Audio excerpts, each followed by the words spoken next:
Hi, welcome to Culture Shock.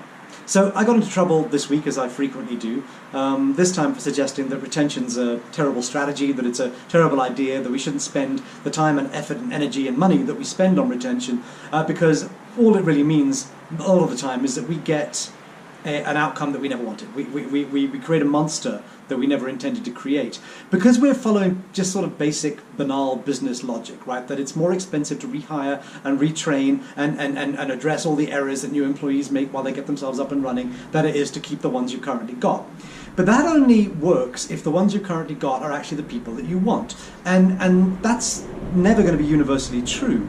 But the problem with it is, if you're focusing on retention, if that's a key goal of yours, then you end up keeping not just the good ones, but the bad ones too. And I think we need to address that a little bit.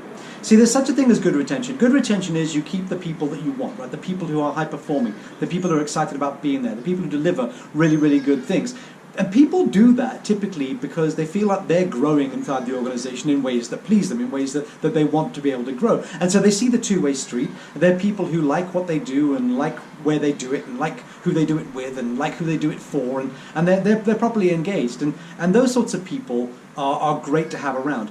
But making retention a strategy there is a dangerous thing. It's a nuanced thing, and I'll get onto that in a moment. Let's just look at bad retention, though. There are other categories of people, not necessarily bad, category 2, but not great either. These are people who have a selfish motive for working for you. In other words, they come to work every day, and they're okay being here, but really they're there because they've got a financial problem they're trying to resolve, and so they can't rock the boat, or they live very close to the office, and so it's a convenient thing to do. The thing is, in their heads, they've already kind of worked out what they're getting out of this. And in order to get what you need to work out what you need to get from them and push for more of that. You've got some leverage.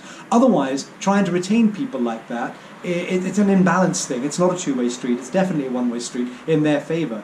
And I'm not sure that's actually worth your effort. And then there's the worst part, the bad retention. These are sort of the deadwood. This is the deadwood category, right? These are people who they're just not really delivering anything. They've stopped performing, or maybe they never really did. They're good at something, and occasionally you need that thing, and so you convince yourself that you need them. But the truth is, you actually don't. And if you're building a retention strategy, building culture to derive retention, you end up keeping those sorts of people as well. And I don't think that's what you want. In fact, I think you should take that off the table altogether, and you should focus instead on something else, which is this: high performance. Great, right? I mean, that's what you ultimately want.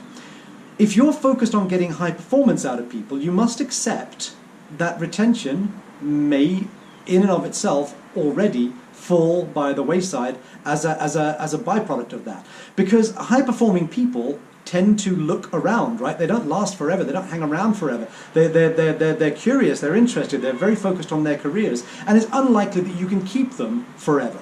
It's unlikely that you can do that. Super high-performing people will try to move on at some point. And so what you should be trying to do is get really high performance out of them while you've got them, knowing that they will leave. And this isn't just theoretical stuff. There's one of South Africa's great advertising agencies is Network BBDO, based in Cape Town. And they long ago decided they don't want to work with average people. They only want to work with like top-notch people. But the problem with top-notch people is you can't keep them. And so they just accepted that people are going to come in and they're going to be gone within 5 to 7 years. That's the kind of horizon that they have.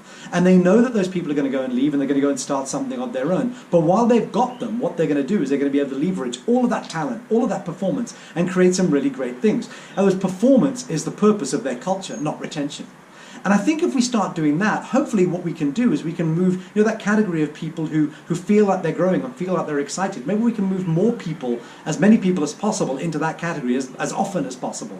And if we're doing that, then, you might keep people a little bit longer. You might end up doing that. But at least while they're here, you'll also get something super great out of those who are able to deliver it.